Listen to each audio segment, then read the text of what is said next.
Hello, नमस्कार, जय श्री राम। कैसे हो आप सब? आई होप सब अच्छे होंगे। तो आज तक पे अंजना ओम मोदी कश्यप का एक शो आता है हल्ला बोल। तो उसमें आज का शो है हल्ला बोल पे पेट्रोल दाम जो 3 रुपये बढ़ाए गए हैं उस पे इसका शो हो रहा है और पक्ष इसका समर्थन कर रहा है, विपक्ष उसका विरोध कर रहा है। तो अपना अपना सब बता रहे हैं कैसे क्या है। तो इनका कहना है कि सरकार ने पब्लिक को राहत दी है। तो मेरे ख्याल से राहत तब देनी चाहिए थी जब 2016 में पेट्रोल करीब करीब 30 डॉलर प्रति बैरल पहुंच चुका था। लेकिन जो रेट घटने चाहिए थे सरकार ने उसको घटा ना करके अपने टैक्स बढ़ा दिए थे और वो बेनिफिट सिर्फ सरकार को मिला था और पूंजीपतियों को मिला था। पब्लिक को उसका कोई बेनिफिट नहीं मिला था। और अभी जो रेट कह रहे हैं ना कि कंट्रोल में इसलिए क्योंकि हम पहले ही बहुत ज़्यादा रेट दे रहे हैं पेट्रोल पे, ठीक है, क्योंकि सरकार इससे बहुत ज़्यादा मुनाफा कमा रही है पब्लिक से। हाँ, जबकि पेट्रोल जब 35 डॉलर था 2004 में, उस टाइम पेट्रोल का 33 रुपये था।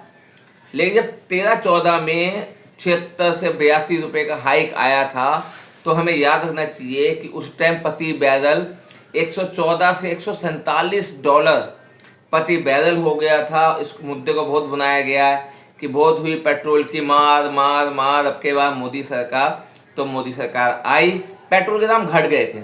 इंटरनेशनल मार्केट में पेट्रोल के दाम घट गए थे, बट उसका बेनिफिट जो है पब्लिक को नहीं दिया गया। वो सारा पैसा गवर्नमेंट ने कंज्यूम कर लिया। कैसे? टैक्स बढ़ा के। चलिए बाकी इनकी डिबेट सुनते हैं, इनका क्या कहना है।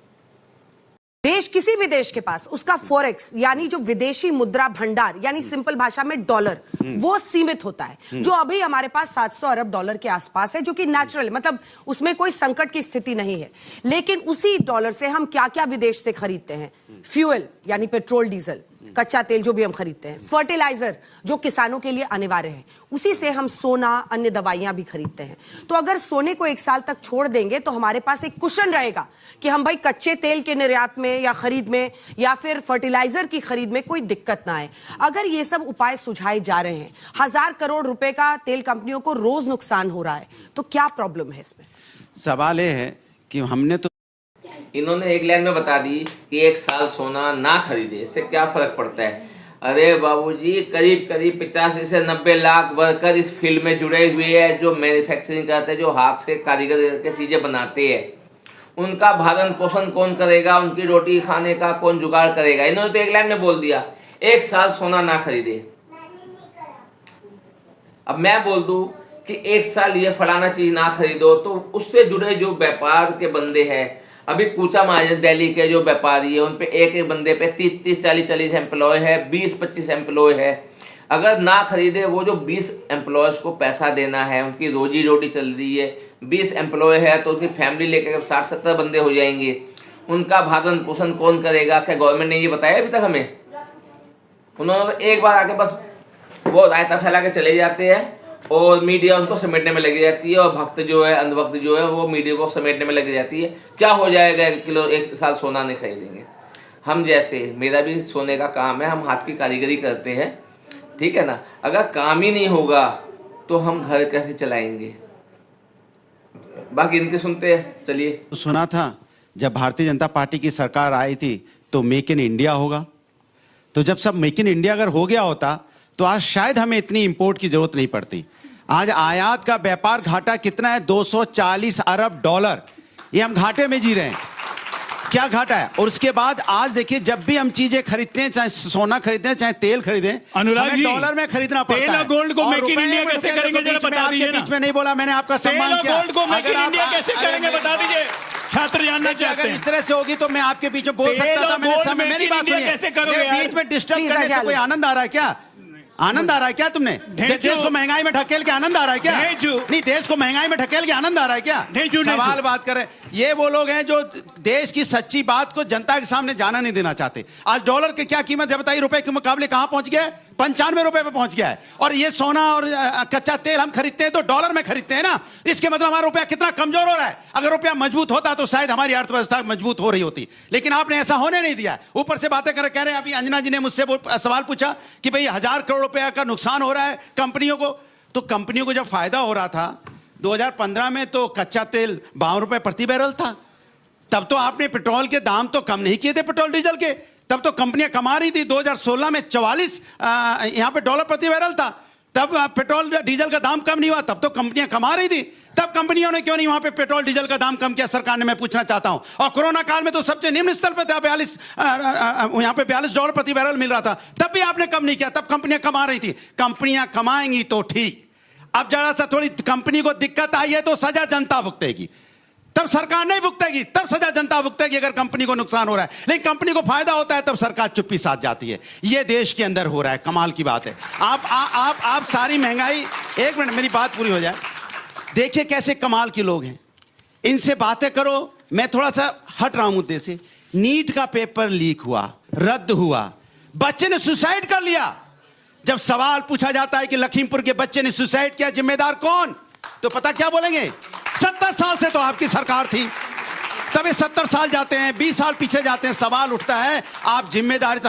अब महंगाई, जब चुनाव हो रहा था, लास्ट बोला, जब चुनाव हो रहा था पश्चिम बंगाल में, तमिलनाडु में, असम में, पौंडीचेरी में, ये वहां केरल में क्या कर रहे थे पता आपको, हेलीकॉप्टर दौड़ रहे थे, जहाज घूम रहे थे, तब फ्यूल खर्च हो रहा था, रैलियां हो रही थी, काफले निकल रहे थे, तब क्यों चिंता नहीं आई। अरे भाई, सरकार की जिम्मेदारी होती है कि पहले से अपने लिए सरकार की जिम्मेदारी होती है दूर अंदेशा लगा लेना कि ईरान का युद्ध चल रहा है, कल हम तकलीफ में आएंगे। विपक्ष बार बार बोल रहा था कि आप इसको कंट्रोल कीजिए, चुनाव बाद में देख लेंगे, पहले राष्ट्र बचाना है, लेकिन आपने इसकी चिंता नहीं की, आप चुनाव की चिंता करते रहे। चुनाव जीत लिए, आपने ओथ ले ली, उसके बाद कह रहे हैं अब महंगाई बढ़ानी है, तब जाके डीजल पेट्रोल का दाम बढ़ा दिया। और हम कह रहे थे कि डीजल पेट्रोल का दाम बढ़ेगा चुनाव के बाद, तब ये क्या कह रहे थे, सबसे पहली बात काम है झूठ फैलाना, विपक्ष का काम है झूठ फैलाना। विपक्ष आपको आगाह कर रहा था, आप विपक्ष की बात नहीं माने, आज डीजल पेट्रोल के दाम बढ़े, आम आदमी इसकी सजा भुगतेगा। आपका क्या है, बस हो गया ना? जवाब दीजिए, जल्दी जवाब दीजिए, छोटा सा जवाब, क्योंकि दुबे जी और मैडम। अरे विपक्ष करे, विपक्ष बोलना तो सीखिए पहले।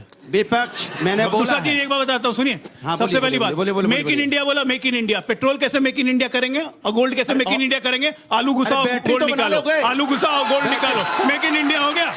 क्या दिमाग से ऊपर का बात करते हैं ये लोग? पेट्रोलियम कंपनी का प्रॉफिट, पेट्रोलियम कंपनी कौन सी है? Indian oil corporation, Hindustan petroleum किसकी है?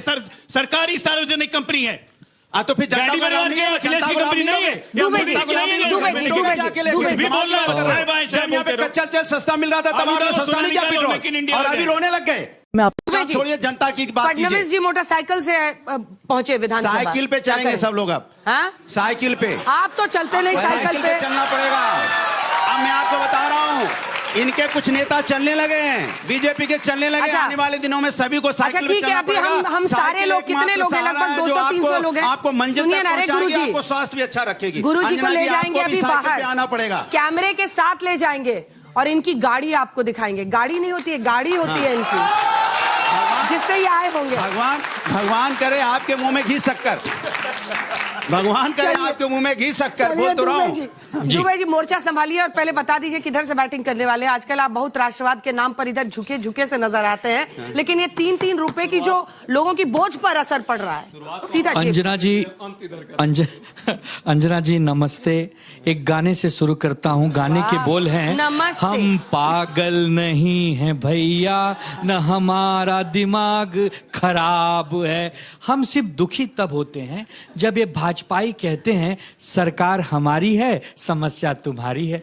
तब दुख होता है कि अरे भैया सरकार में आप आए हो, दुख आपने हमें दिया है, हम आपसे सवाल भी नहीं पूछ सकते। तो भाजपाइयों की बात बहुत है निराली, इनको सूखे में दिखता है हरियाली, इनके आंसू हैं गड़ियाली, और ये विपक्ष को कहते हैं कि हम लोग हैं बवाली और मवाली। नहीं मेरे भाई, हम लोग करेंगे इस देश की रखवाली। प्रधानमंत्री जी कहते थे भाइयों और बहनों, ये जो रुपया है ना, ये लुढ़क रहा है, और 2026 में रुपया सो रहा है, रुपया 95 पार हो गया। अगर जब मनमोहन सिंह जी ने सत्ता आपको सौंपी थी और वो 60 रुपए का जो डॉलर था, वो अगर आपने 40 में किया होता, ये आनंद दुबे आपके पैरों में अजय भाई ऐसे नतमस्तक हो जाता। लेकिन नहीं, आपने हमारे सपनों को तोड़ा है। आपने हमें क्या कहा मालूम है? लड़ाई शुरू हुई 28 फरवरी से, मार्च गया, अप्रैल गया और मोदी साहब कह रहे थे भाइयों और बहनों 4 मई ममता गई। अरे ममता तो गई, लेकिन जब आया 10 मई तब आपकी चिंता बढ़ गई। तब समझ में आया कि अब तेल नहीं मिलेगा। दुबे जी बड़े अच्छे स्टार हैं, तो आपकी मिमिक्री। तो जैसे देखा अभी शिवसेना वाले ने क्या कहा कि इनको 28 फरवरी से युद्ध शुरू था, हॉर्मुज में तेल की वैसे किल्लत हो रखी थी, गैस की किल्लत हो रखी थी, वहाँ से हमारे शिप नहीं आ रहे थे क्योंकि ईरान आने नहीं दे रहा था। तो उस टाइम सरकार को किसी आदमी की चिंता नहीं थी, सिर्फ अपने वोट बैंक के अलावा। उनको सिर्फ चुनाव जीतना था, तो सिर्फ वोट के इलेक्शन की फिक्र थी, काफिले जा रहे थे, सब हो रहा था, बट पब्लिक की चिंता नहीं थी। 4 मई को सरकार बन गई, जीत गई, तब इनको ख्याल आया कि नहीं, अब ये जो बोझ पड़ा है किससे निकालना है, वो आम पब्लिक से निकालना है। तो चलो भाई, हम हैं आम पब्लिक, ये हमसे निकाला जाएगा।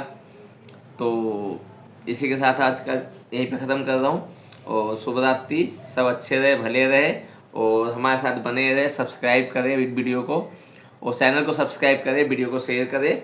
धन्यवाद, गुड नाइट।